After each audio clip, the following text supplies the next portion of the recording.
Bismillahirrahmanirrahim. Assalamualaikum warahmatullahi wabarakatuh. Kita di sini akan menerangkan tentang teknologi informasi komunikasi. Kepada yang sudah ditugaskan, kami persilakan. Pelajaran TIK juga mempermudah siswa dalam mengenal internet dan memanfaatkan untuk berkomunikasi dengan teman, keluarga, maupun saudara yang jauh. Bahkan mereka bisa berkomunikasi dengan orang yang berbeda di berbagai belahan dunia tanpa mengalami kesulitan.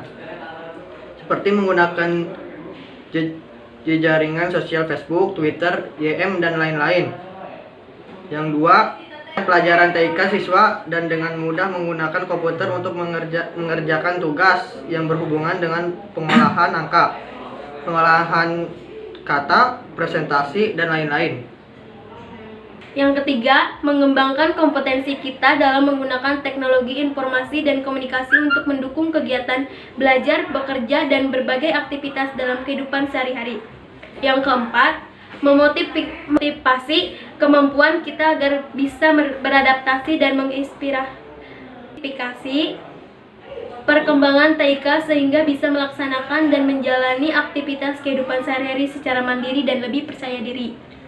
Yang kelima, mengembangkan kemampuan belajar berbasis TIK sehingga proses pembelajaran dapat lebih optimal, menarik, dan mendorong kita lebih terampil dalam berkomunikasi, terampil mengorganisasi informasi, dan terbiasa bekerja sama. Yang keenam, dengan adanya pelajaran TIK yang diberikan kepada siswa, maka siswa dapat memfungsikan komputer dan internet secara maksimal sebagai media belajar yang efektif. Yang ketujuh, siswa mempunyai pengetahuan yang luas tentang dunia luar serta informasi dari berbagai belahan dunia secara cepat, mudah, dan murah melalui internet. Yang kedelapan, pelajaran TIK menjadi bekal bagi siswa dalam menempuh masa depan yang semakin deras dengan arus globalisasi dan perkembangan teknologi yang semakin canggih. Tujuan mempelajari teknologi informasi dan komunikasi. Yang pertama, menyadarkan kita akan potensi perkembangan teknologi informasi dan komunikasi yang terus berubah sehingga termotivasi untuk mengevaluasi dan mempelajari teknologi ini sebagai dasar untuk belajar sepanjang hayat. Yang kedua, memotivasi kemampuan kita agar bisa beradaptasi dan mengantisipasi perkembangan TIK sehingga bisa melaksanakan dan menjalani aktivitas kehidupan sehari-hari secara mandiri dan lebih percaya diri. Yang ketiga, mengembangkan kompetensi kita dalam menggunakan teknologi informasi dan komunikasi untuk mendukung kegiatan belajar, bekerja, dan berbagai aktivitas dalam kehidupan sehari-hari. Yang keempat, mengembangkan kemampuan belajar berbasis TIK sehingga proses pembelajaran dapat lebih optimal, menarik, dan mendorong kita lebih terampil dalam berkomunikasi, terampil mengorganisasi informasi, dan terbiasa bekerja sama.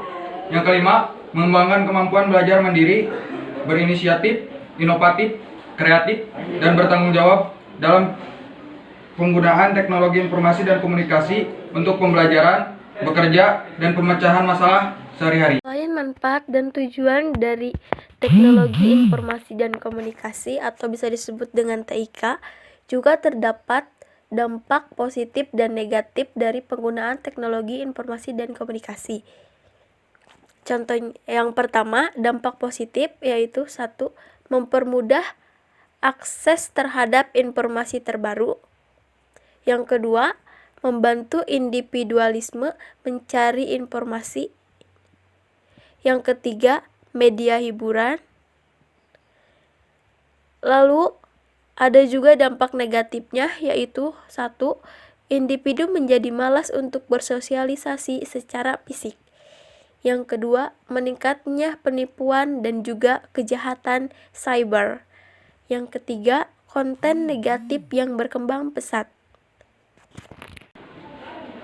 Mungkin hanya sekian yang dapat kami sampaikan. Kurang lebihnya mohon maaf. Ditutup. Wabillahi taufiq wal hidayah. Wassalamualaikum warahmatullahi wabarakatuh. Dari kelas 12 MIPA 3. Saya Andika Fatur Rahman dari kelas 12 MIPA 3. Saya Neng Sulastri dari kelas 12 IPA 3. Saya Tudor Sipalianto Sopian dari kelas 12 IPA 1. Saya Muhammad Rifki dari kelas 12 IPS 3. Saya Ahmad Al-Ghani dari kelas 12 IPS 3. Saya Sonega Fernando dari 12 IPS 3.